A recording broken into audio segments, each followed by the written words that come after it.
Hello there, and welcome to the AFK Podcast. This is episode 9.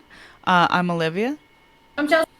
and we have actually a lot of topics. We didn't think we were going to have a lot of things to talk about, and then as we were thinking about it, and as we were finding more things, we realized we actually have a lot. So, I feel like that happened last time too.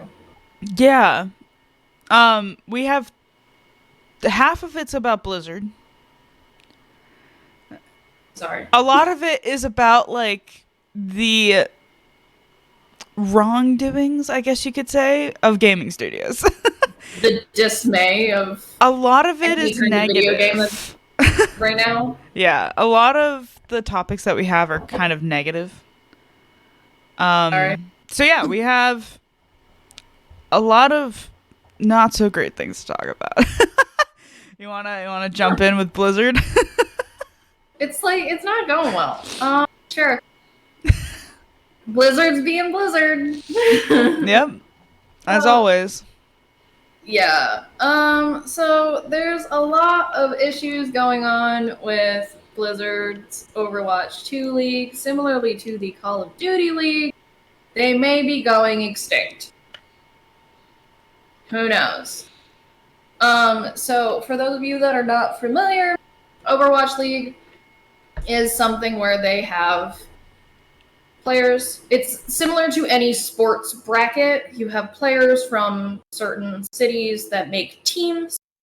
The teams have their own representative colors and mascots. If you look at Overwatch's comp store, I think it is, you can get any of the team's skins, any of the team's colors, stuff like that.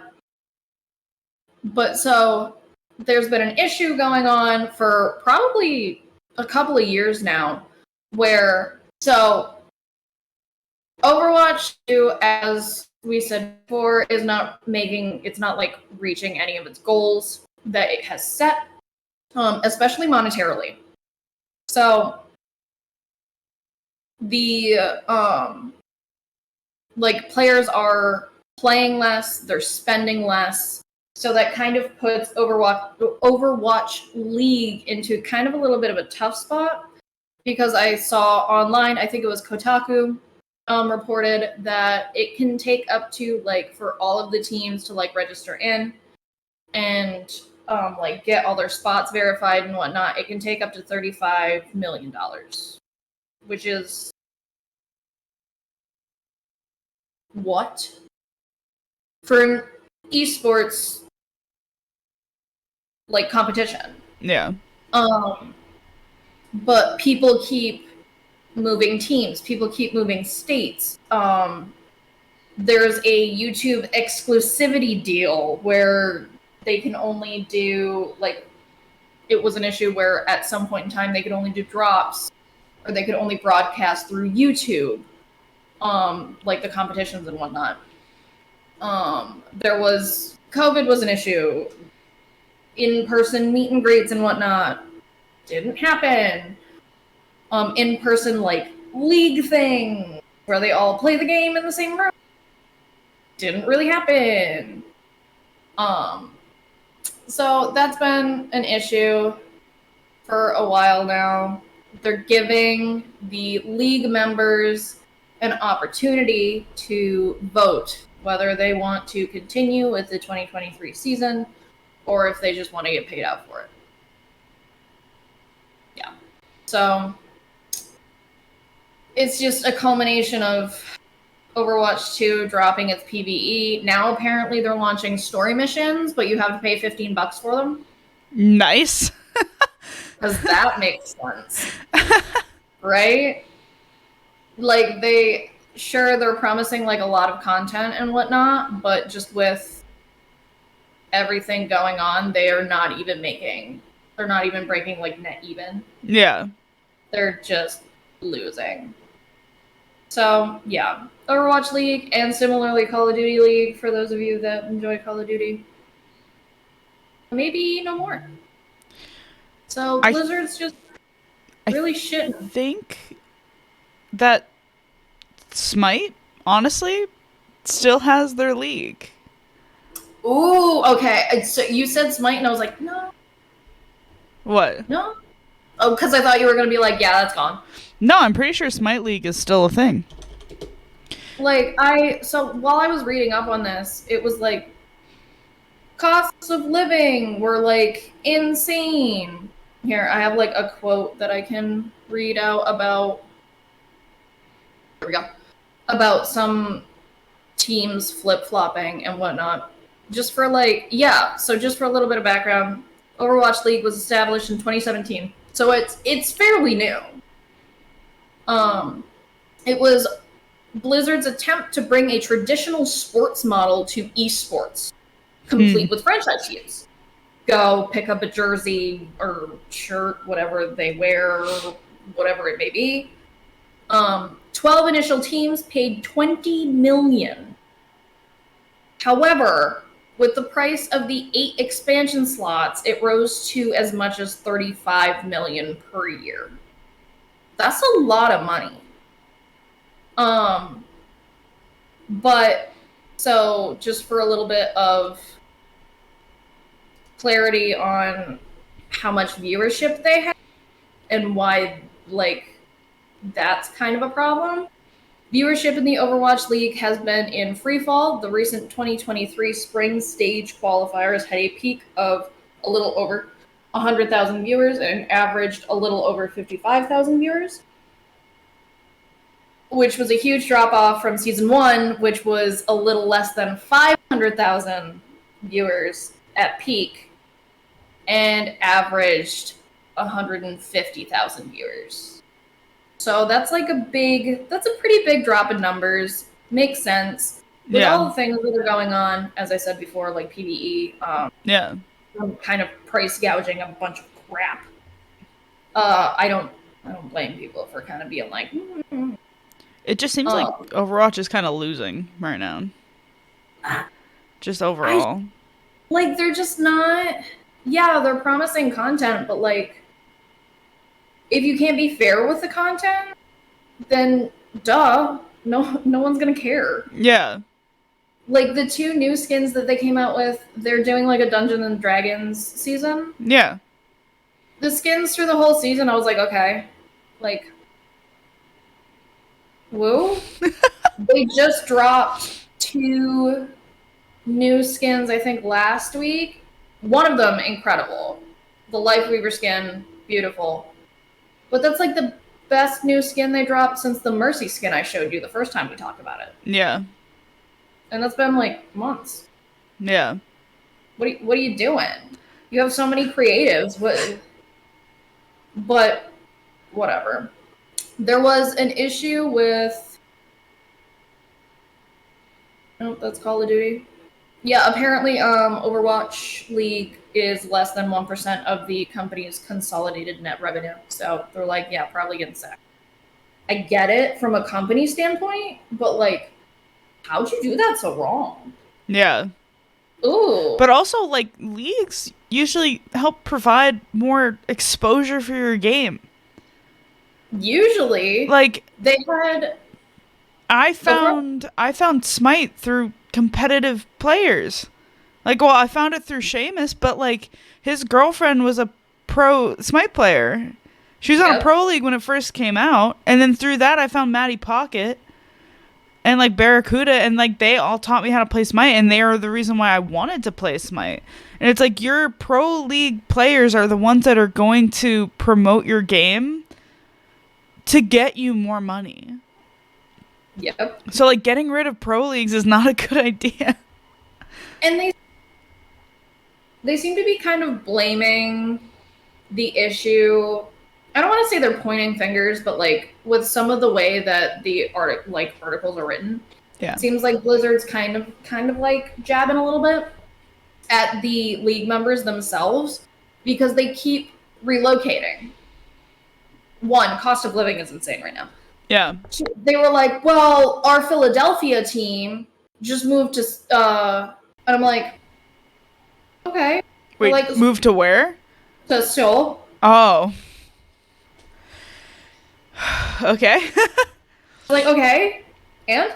Yeah, I mean, it's an online thing. Why does it matter where they move? Like, kind of makes it a little bit of an issue with, like, oh, they were in Philly, but now they're across the globe. I know, but again, it's But online. and like 2 members from one of their teams in Asia. I think it was specifically China. I'm not sure. 2 of them swapped teams right before, like, the day that some matches were scheduled. So they were added to a roster the night before. And I was like, I mean, yeah, I guess that could be confusing. But then that just also literally happens in pro sports. it's that big of a deal, then just be It's like, not. hey, wait a week. Yeah. Wait a week or 2. Yeah. I do the Overwatch League teams live together? From what I know, no. But they all moved to different places? I think the thing is that they were all local to a specific place, Gotcha. and therefore played for that specific place. Gotcha. I don't know specifically about. It wasn't Legacy. I can't remember the name of the team that moved to Seoul. But I think they just all up and relocated because they were like, it is expensive here. Gotcha. Because I feel like I don't think that, like, for at least from, because I don't really pay attention to Smite League anymore because, like, I have barely played Smite because toxicity. Like, But, like, when I was paying attention to it and I was watching the matches and everything, I don't think they all lived around the same area. Like, if they were in a team. Like, I don't know. I think, if I remember, maybe Barra and Jeff, like, lived near each other and they were, like, it was, like, support ADC combo, but, like, I don't think they all lived within the same city. Like, they lived across the states and then I think they just played on the same team. I might be wrong, but I think this is where I am saying, like, it's getting, like, a little point fingery. yeah. You know? Like, They're really just blaming the players at this point. Yeah, just have them sign on to a team. It's cool. Yeah. Sign a contract for a team. You think everyone that, like, plays, like, for, like, in real life sports is from that place?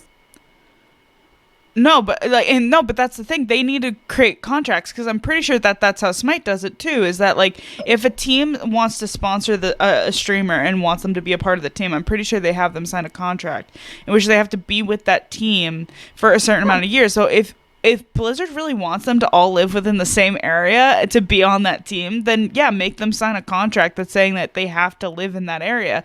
But then even esports have off seasons, pretty much, where they won't have to live in the same area. I know that I keep bringing up Smite just because that's my perception of, like, that's, like, what you're pro more leagues comfortable with and what you know about. Yeah. And so, like, Smite's pro league, like, the end of the season happens in December. Like, the end of December, beginning of January. And so they have, like, their big, like, competition at the end of the year. But before that, like, there's like an off time where, like, they're doing, like, a few, like, matches here and there, like, with each other, but, like, not as a full team. And then it starts to pick back up, like, summer and fall. And that's why we get, like, the split, like, on Smite, where you can, like,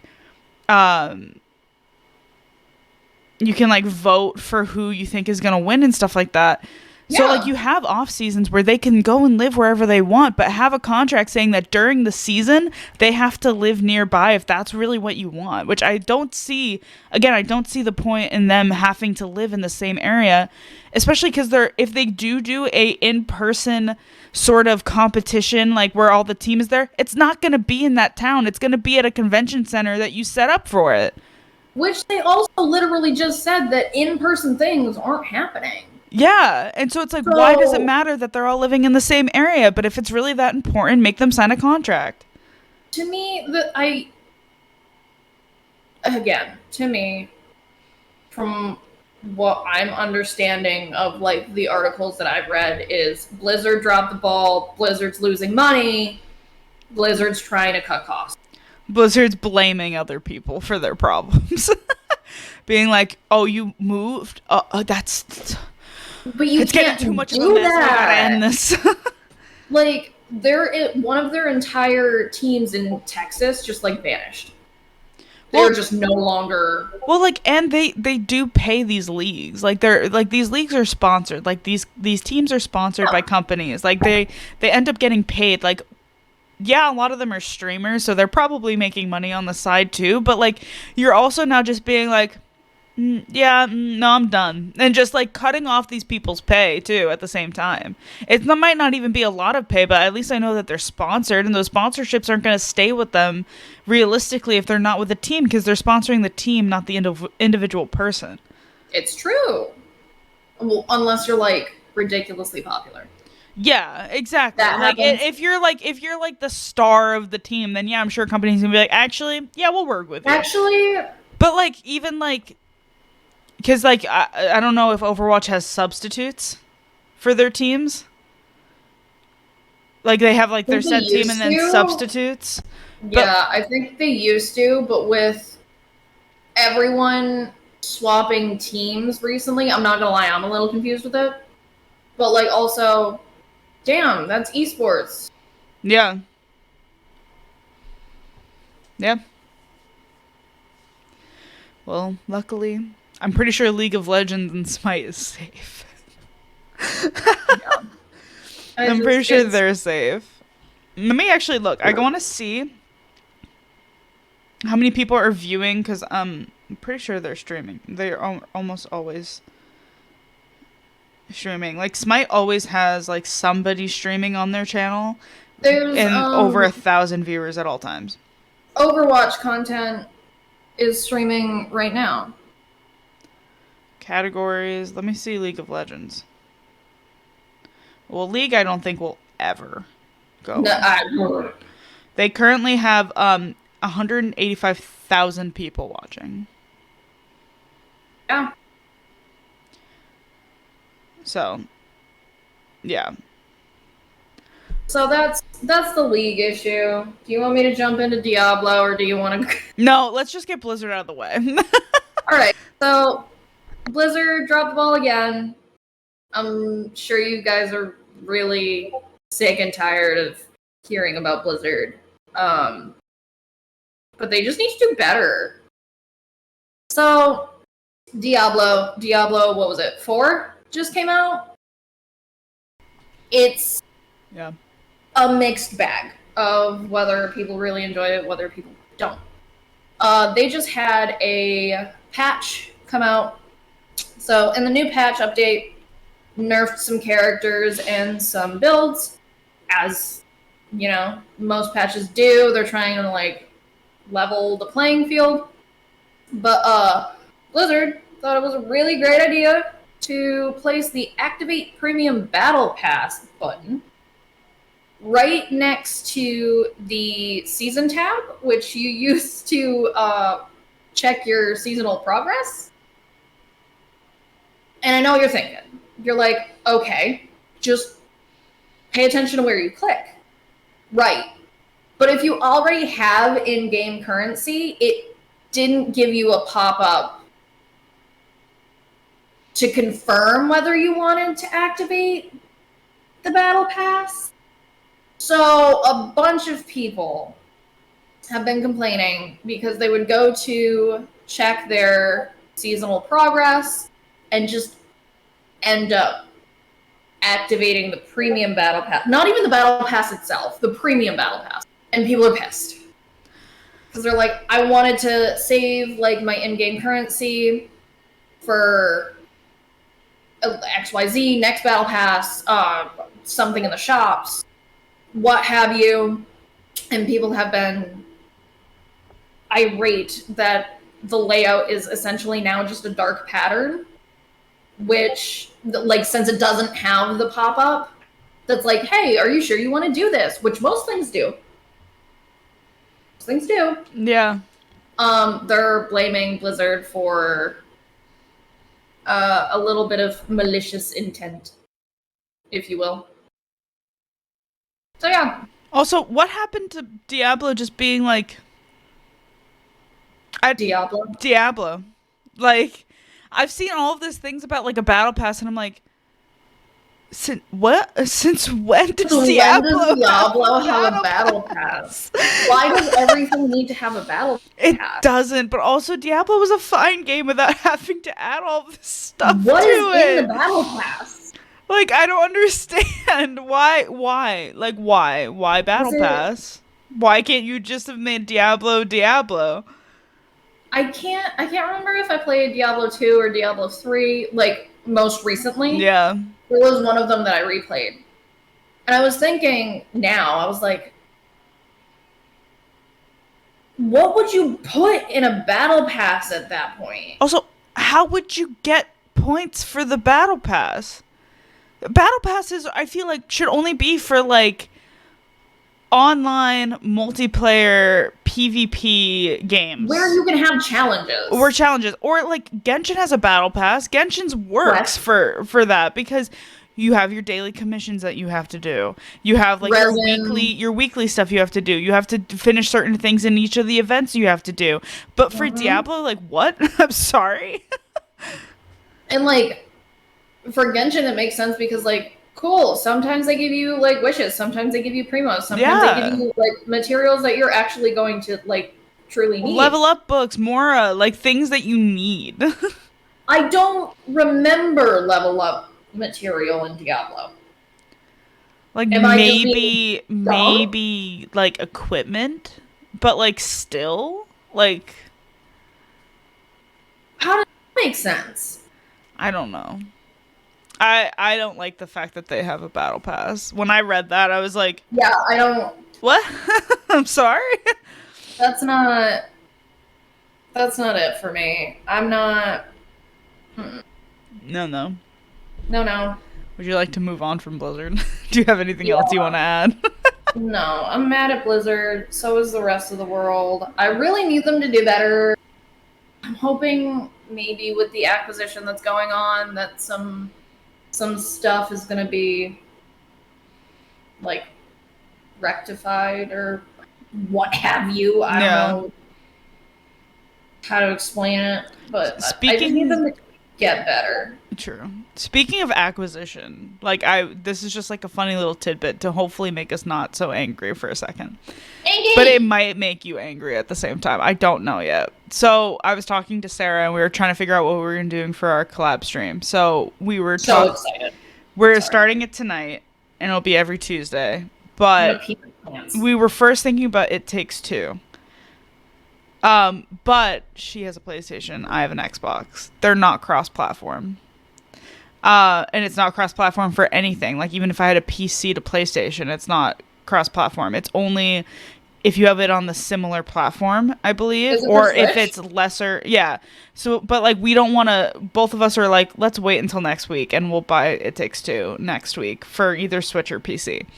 Makes total sense. But when I said that it's not cross-platform, she's like, why do you stink? And I was like, what do you mean? And she was like, why do you don't have a PlayStation? Like, why don't you like PlayStation? It's the better console. What you like, Xbox has 2 games on it. I was like, first of all, Xbox does not have 2 games on it. Second of all, I was like, whoa. Yeah, it was very harsh. And I was like, second of all, I'm sorry that me and my brother were Xbox kids growing up. And she's like, we also had an Xbox growing up. And I was like, no, it's okay. Because, you know, Microsoft acquired Bethesda, so I'll always have Elder Scrolls and Fallout games now, and you won't. And she's like, well, I have BioShock. And I was like, so do we. I was like, she's like, what, is it one of the 2 games that you have? And I was like, no, Xbox has all these games, but now you're losing out on Bethesda games. So, like, personally, I'm a PlayStation kid. I have been for a long time. My brother had Xbox. We've discussed this. Yeah.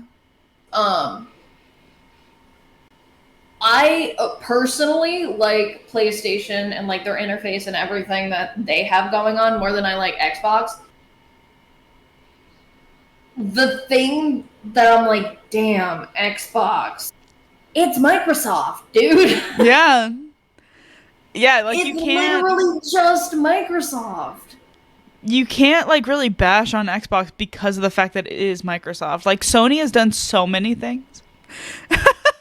Sony has done made so many bad decisions. like it's a business. Yeah. There are worse businesses out there Blizzard. than Sony. Blizzard. But if you're going to look at me and you're going to be like, hey, by the way, Sony versus Microsoft, not Xbox versus PlayStation. Sony versus Microsoft. Microsoft. Yeah. We're going Microsoft on this one. but yeah. Minecraft alone. I thought that was like a funny little like true Minecraft. Yeah, next time she brings this up, I'm gonna bring up Minecraft because she even said she's like, oh, I love Minecraft so much, like it's so much fun. Okay, then you can't hate on Xbox. They literally own it at this point. Come and help me build a fucking city, damn it. Oh yeah, I have to tell her to if she has it on PC, I have to add her to that realm, dude, because I feel like she'll love to help us make oh wait, never mind. Help us make something, Sam. Help us make something, Sam. Don't worry. But yeah, like I thought that was a little funny like story to tell because she was like so like angry that I have an Xbox and not a PlayStation. She's like, your dad knows what he's doing, and I was like, okay. First, leave my dad out of this. I was like, I still have an Xbox. Like, it's not gonna change anything. And like, if I'm buying a next gen console, I'm not buying a PS5. I'm buying the new Xbox because that's what I'm used to playing. And I'm gonna need the next gen to play Dreadwolf. So it's so annoying. I'm just really over the whole Xbox versus PlayStation. Blank versus blank. And then they take it a step further and they're like, console versus PC gamers. And I'm like, just shut up. Yeah. I have to say that I grew up on console. Me too. Like, I grew up playing with a controller. Since I started playing PC, 10 times easier. Oh, yeah. FPS games, 10 times easier. It's so much easier to play Minecraft on PC, too. But like, there's still certain games that I prefer controller, like story-based games. Like, I hate playing Dragon Age with mouse and keyboard. Hate it. Can't, like, Skyrim. It's not it, man. Skyrim, I have to like tweak the sensitivity of my controller because I think I'm so used to like having such control for first person. But like even that, like I'm like, I don't know how I feel about mouse and keyboard for Skyrim. Like I kind of still think I like the controller better. So it's like, but like so story-based games, yeah, FPS games, 100% better on mouse and keyboard. Smite, 10 times easier mouse and keyboard. Sam and I have this conversation all the time because Sam and I play Overwatch together. Overwatch is easier on mouse and keyboard from what, like, yeah. Because I started it on a controller, and when I was starting it on a controller, I was like, and then I went on mouse and keyboard, I was like, it's easier. Like, Sam and I were talking, and he was just like, oh, yeah, no, like, if you're playing, like, Ashe or Widow or, like, Ana, all you have to do is just click heads, and I'm like, that's not... I get what you're saying. That's not how this works for me. Also, but like, I'm crying in joystick right now. Can I quickly say something about Sam? And he's gonna get really mad when he listens to the podcast, and he's gonna get angry with me again. Hi, Sam. I'm screaming as if he's in the background of your. I wouldn't be surprised if he just jumped into voice chat while we're doing this right now. I'm not gonna lie. Would not be surprised if we hear didn't and he's just like there. But anyway, so I grew up playing Halo, Call of Duty Zombies, like those games, right? I played CSGO before.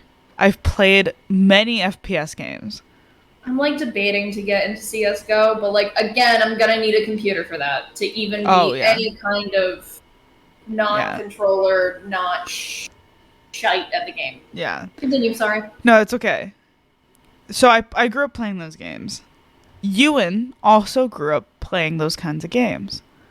when we both went to go play Overwatch with Sam, both of us played it at the same time as Sam. Ewan asked the question that I have said to Sam before, which was, wait, how do you scope? And Sam's like, what are you talking about scoping? And we're like, Sam, I don't think you understand that scoping is like essential to FPS games. Scoping?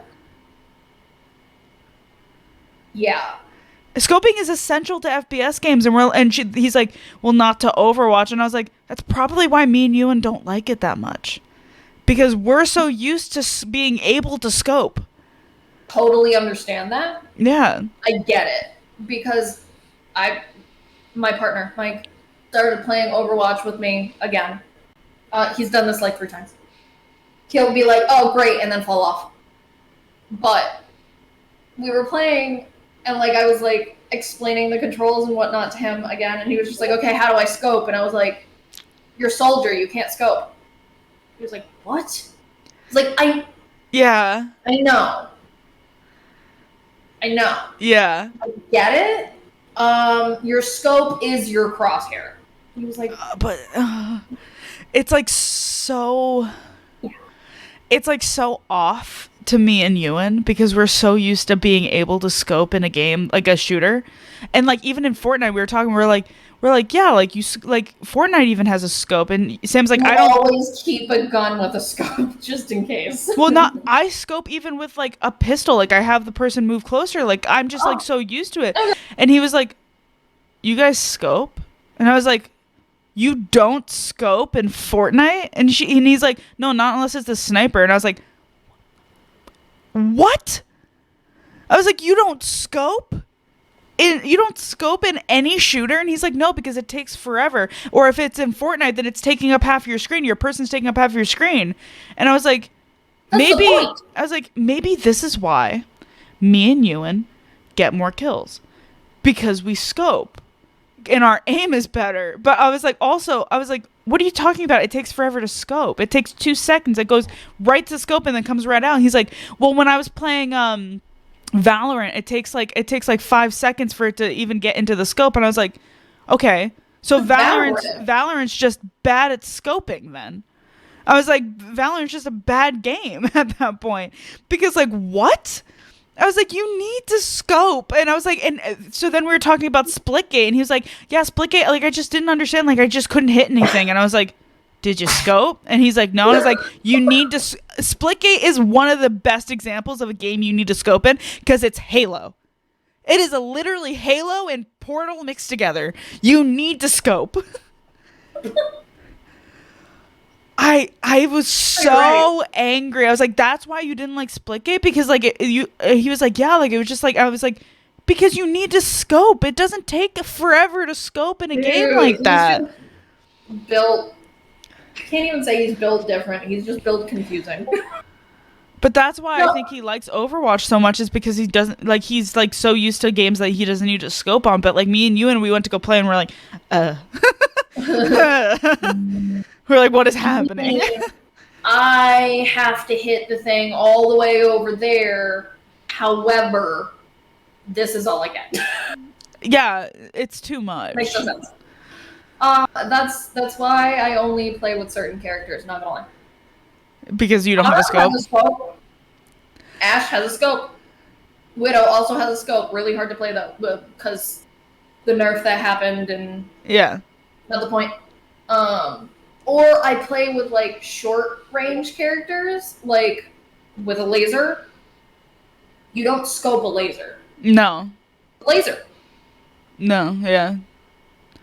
But yeah, so it's, what I'm hearing is that Sam is alone in this no scoping thing. He's the only one that has played any other FPS game and doesn't scope, is what I'm hearing. Because I feel like even people who play Overwatch that have played FPS games in the past would still try to scope. So when I first started playing Overwatch, the 2 things that I tried to do with every character: scope. Yep. Can't what's up. And also run. Yep. Some characters only have 1 speed. Yep. And it's this weird half run, half walk thing. Yep. And I was like, okay, this not great. I so badly like I don't want him to get into like multiplayer Halo, obviously, because it's too much right now. And it probably will forever be too much at this point because it's just people that have played the game since they were 12 and only ever And, play like, Halo. But like, I get it, but I want bring it down to play the Halo story mode with Sam, so he can experience one of the best FPS games ever. I can't remember. And learn to scope.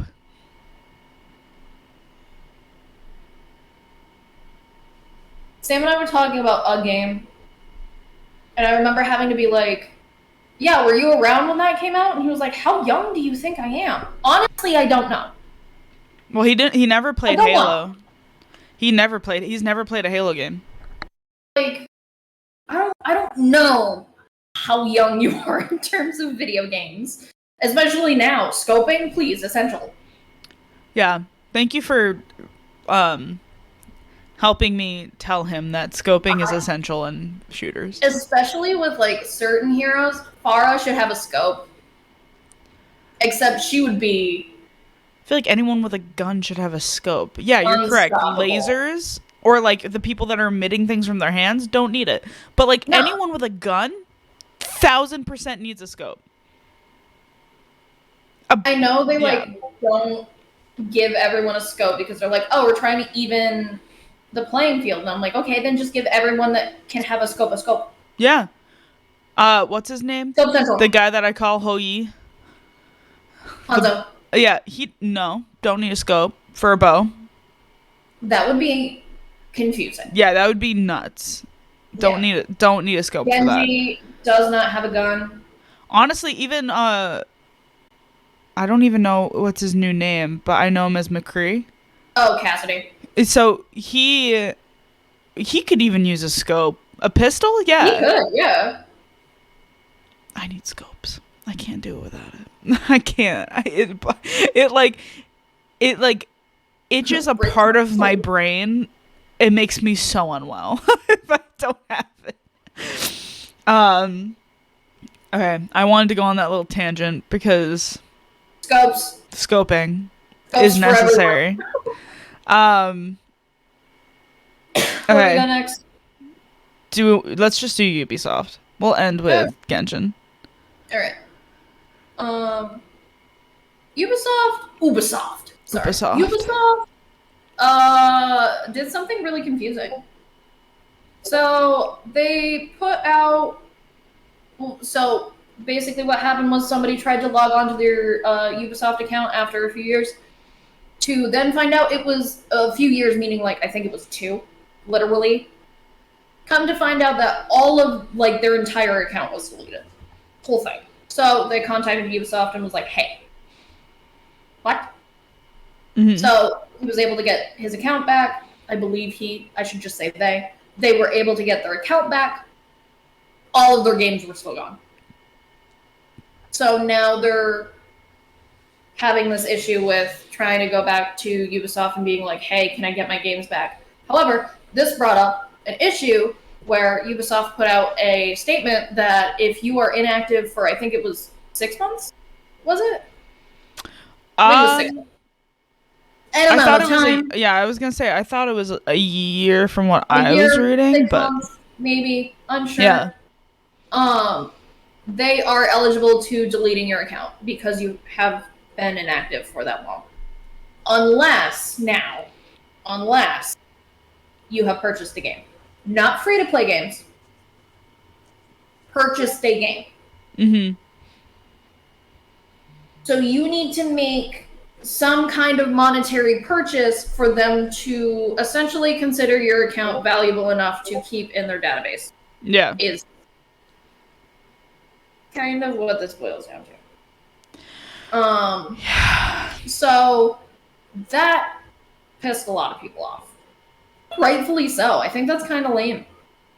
Yeah, when I read that, I was like, oh, probably my account is is now gone because I don't remember the last Ubisoft game that I've played other than Just Dance, but like that's even been a year for me. Yeah, like so my account's probably gone, but like they're saying now that it's unless you've purchased something. Like if you've purchased something, then you get to keep your account.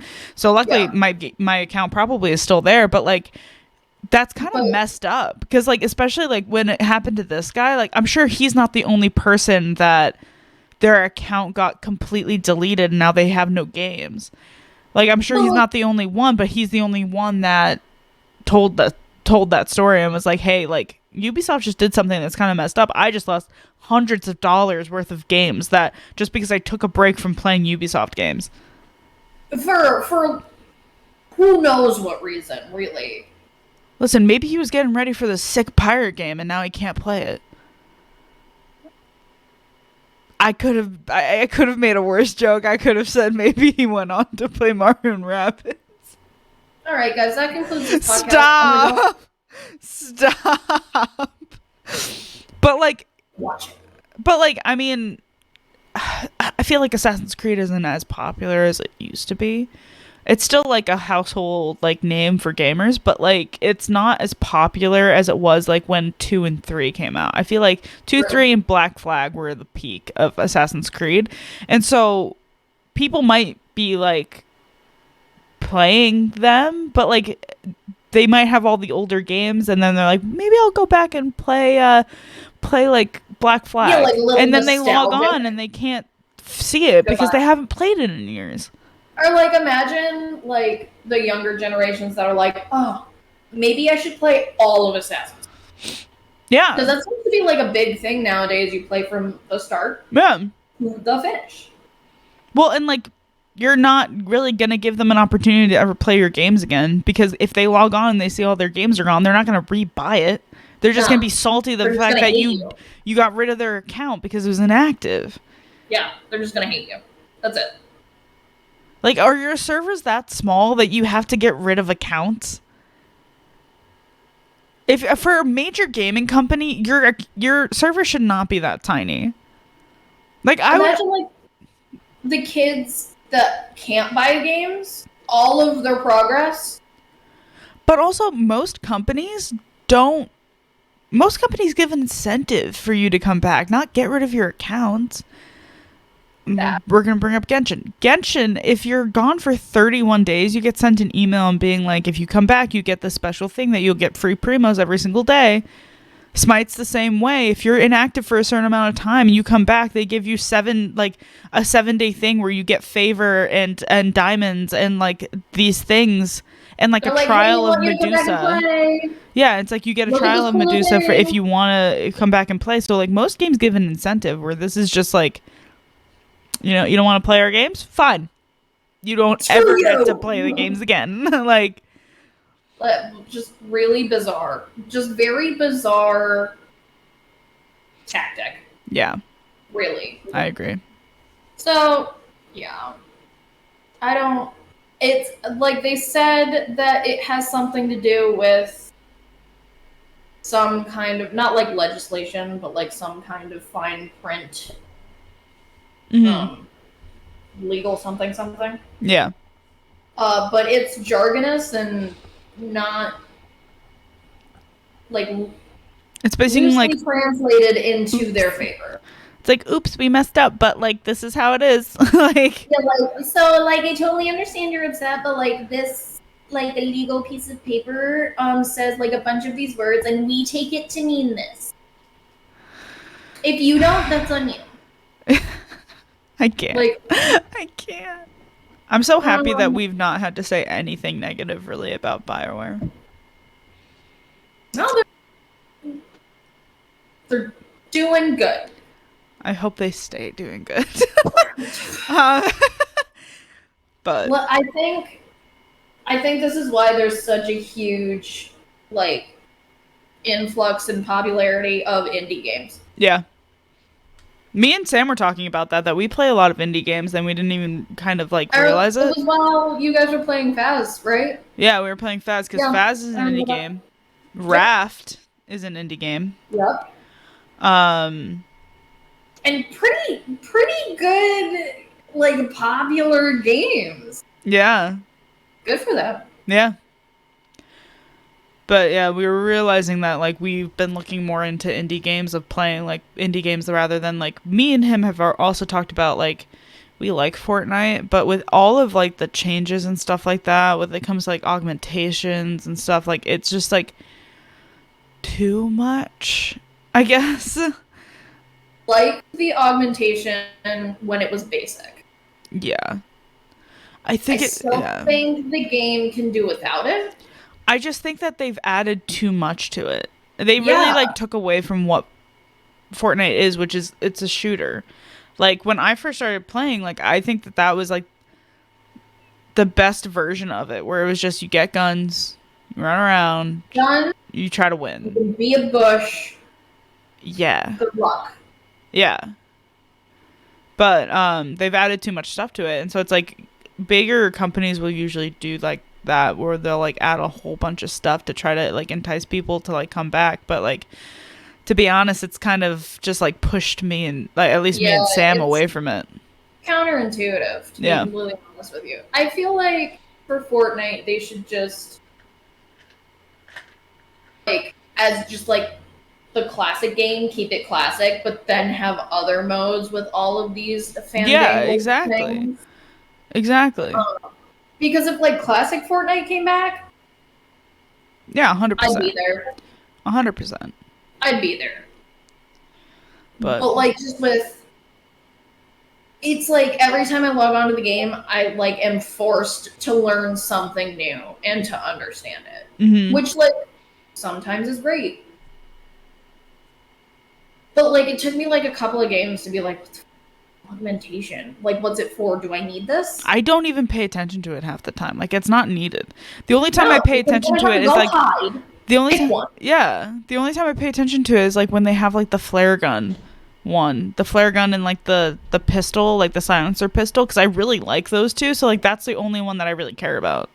Or I think it was a couple of seasons ago, I haven't played for a while, when they had like the bows. I love the bows. Love the bows. Bows are so good. Bows were great. 10 out of 10. That was the only one I would pay attention to. And I also don't like the fact that how much they changed the map. I miss like the map from like last year or 2 years ago. Like I don't like this season's map at all. I think my favorite map was like roughly recent. It was when we played. With Chonkers? The floating pirate ship? Yeah. That's where the Daily Bugle was. Yep. But yeah, that's where like that's when we had Chonkers, that's when we had but then they started Camp Cuddle, like the chrome thing taking over. I didn't like that. Was a tree. The tree it looked cool. But it like I don't understand. Yeah. I don't know, dude. It just seems like it's too much. Yeah, I agree. You're just trying to add too much into. No. I agree. I love the tangents we're going off. They're pretty great, I'm not gonna lie. It's one of those days, you know what I mean? Yeah. Are we done with Ubisoft? I think we're done with Ubisoft just because, like, what are you doing? And yeah. Okay. Another angry topic, and this one I am very upset about because I don't know if I've said it on the podcast before, but I respect voice actors so much more than any other actor. I think it takes a lot to be a voice actor. You're basically just doing all of the same acting as a normal actor would do, but you don't have the luxury of using your body in order to do that acting.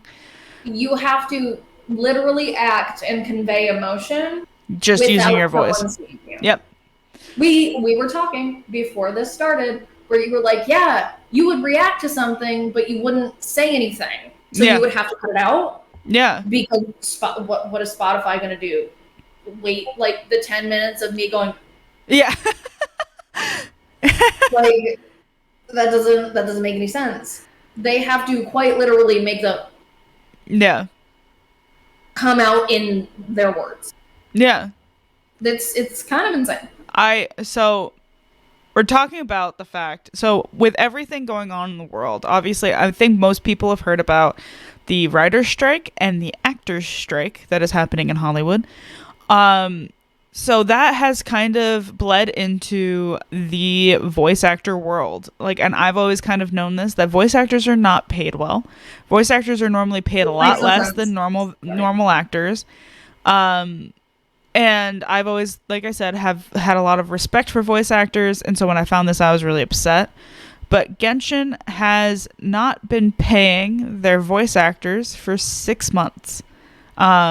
Imagine not getting a paycheck for 6 months. For 6 months. And one of the voice actors that came out to talk about it, so there's two that were in this article that I was reading. And when I first saw it, it was two specific voice actors that I saw talking about it.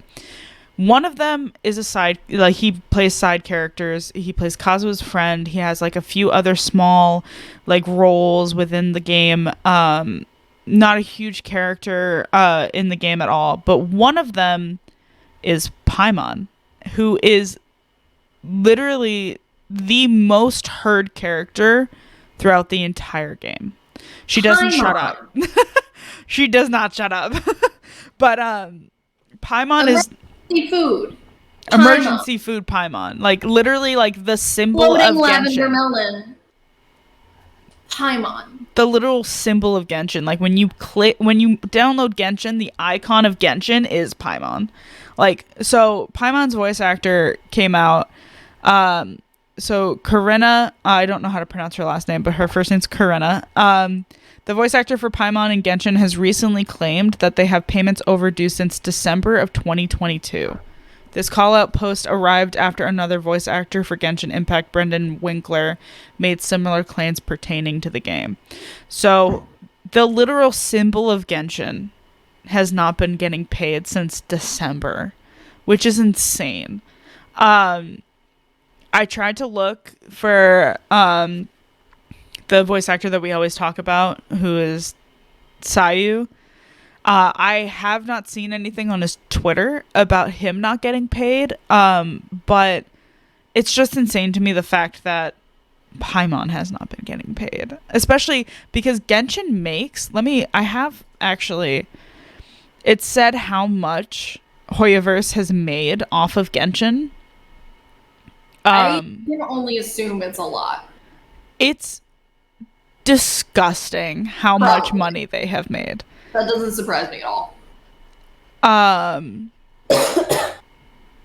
want to say it was like $83 million per month the game makes.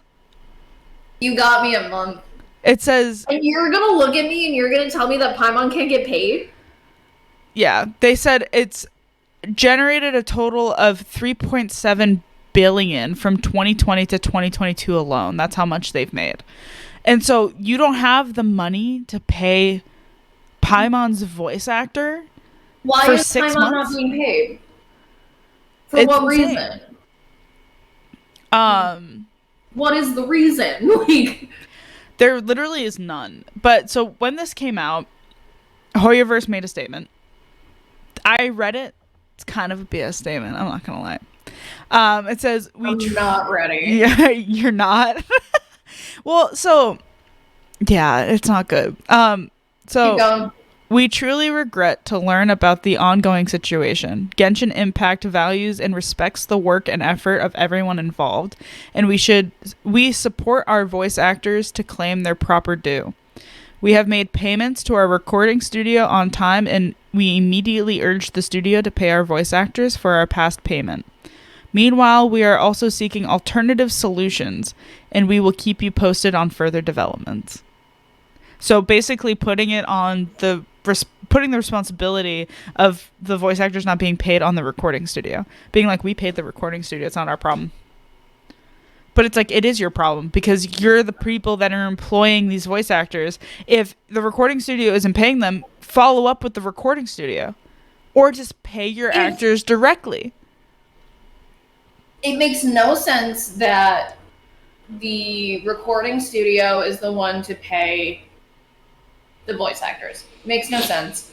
The recording studio is not the one that's using the service being provided.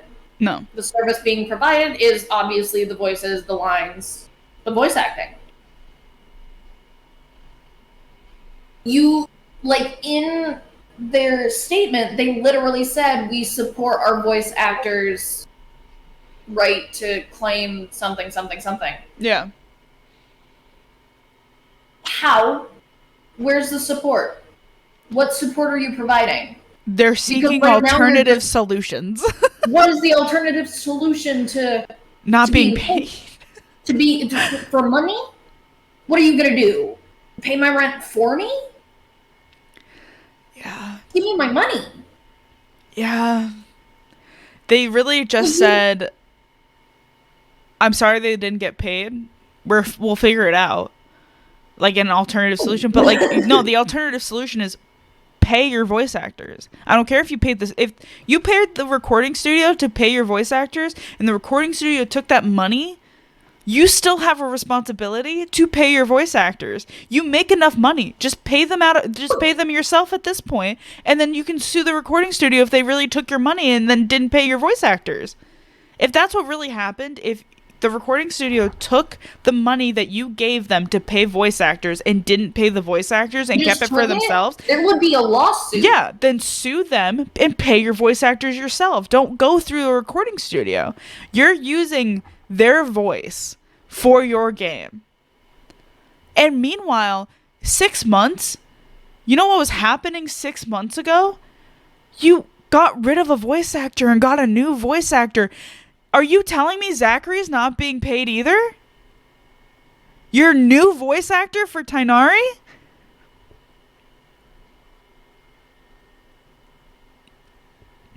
This is a pick and choose operation. It's like you literally just hired a new voice actor for a character that had a huge controversy. Are you not paying him? Yeah. Or B, paying him and not Paimon. It's like, yeah, that's the thing. Like, is Paimon the only one not getting paid? Because every single article that I have looked at, the only two voice actors that are mentioned are Paimon's voice actor and this other guy. Like, those are the only two that are really mentioned. Like, I'm wondering. Don't get me wrong. Other guy deserves to be paid too. If you provide a service, you deserve to be paid for said service. Unless you state service is free. Paimon? I'm gonna look on Zachary Gordon's Twitter because like there's no way that Paimon's the only one. But there's no way that if Zachary Gordon isn't getting paid, especially with the backlash that he's been getting from everyone being like, oh my god, why did you recast? I would be vocal. You kidding me? Yeah. He hasn't said anything. So, like, no, is it just Paimon? I follow some... Do you think they paid them off to, like, not say anything? And then I was like, no, that's the whole point. They're not paying them. Hold on. Now I'm looking at Al Haytham's voice actor. He hasn't said anything either. So that's the thing. Like, is it just Paimon? Or did Hoyoverse, after Paimon came out, pay their voice actors and tell them to shush? That's a theory. That's not factual what I just said. Allegedly. Because like no other voice actor. I've looked at Alejandro Sabs, who plays Sino. I've looked at... We're sleuthing here. Yeah, I've looked at Al Haytham's voice actor. I've looked at Tighnari's voice actor's Twitter. And again, in every single article that I've seen about them not getting paid, it's only Paimon's voice actor and this other voice actor for somebody who like plays small roles. So it's like, are they the only ones not getting paid? Was it like a mistake on the recording studio's part? But again, Hoyoverse, why are you paying a recording studio to pay your actors? So are you not paying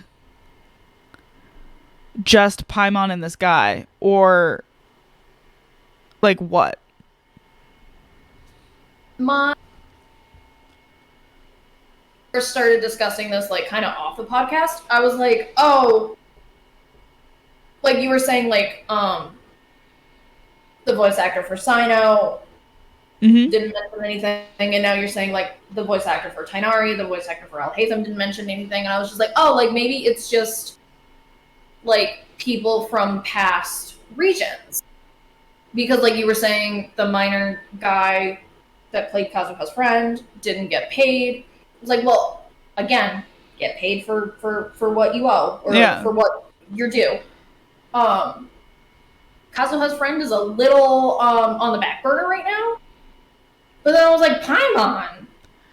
But like the thing is that even if it's for people for past regions, well, first of all, because like the other guy, Brandon Winkler, he voices like other small characters, so like it could have been like an event and stuff like that, and like there have been events with Sino, with Alhaitham, with Tainari. Yeah. They literally had to re-record all of Tainari's lines. Was he paid? Was it just these two people that weren't paid?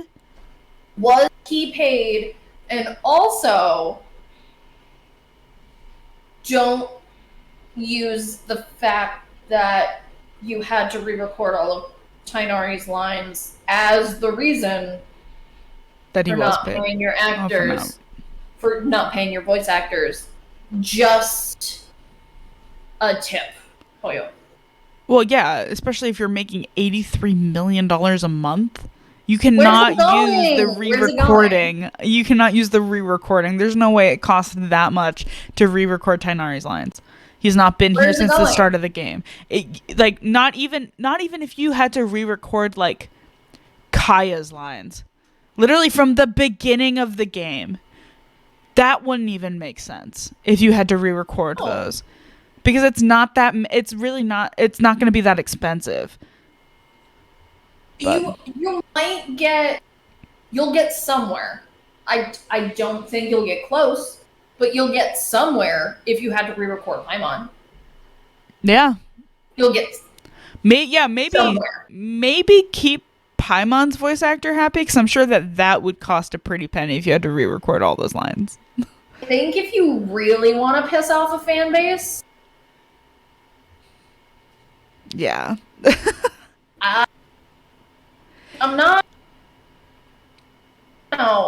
like trying to poke and nudge here, but like be careful, guys. Yeah.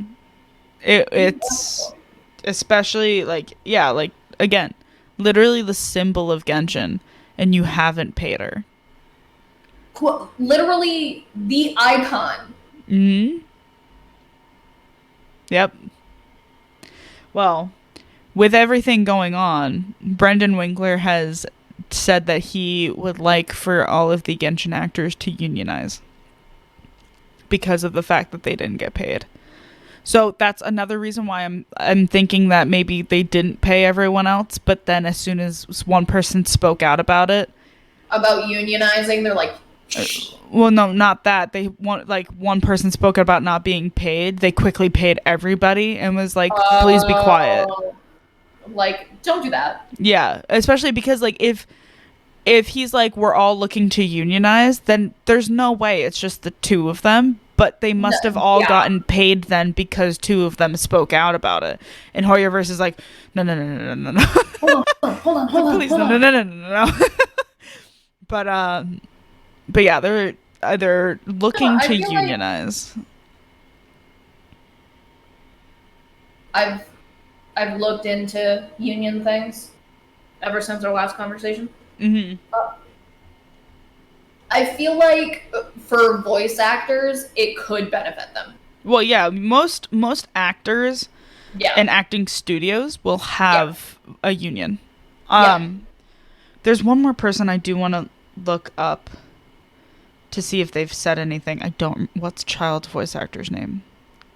Griffin? Because he does he not have one?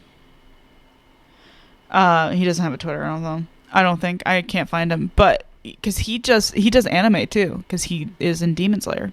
Right. Is Matthew Mercer part of it? Sorry, I looked up and saw the Jesus candle. So wait, do you not know about the Jesus candle? You do? I need to get it. The podcast needs to know. So, our good friend Sarah, for my birthday, she decided to get me something very interesting. Something perfect. Something that I will use every time I go to do a wish on stream for Genshin. When it's a character, the next time I'm gonna use it is gonna be when I wish for Zhongli, probably. Is that next patch? We'll get into that. Keep going. I don't know. But when I do,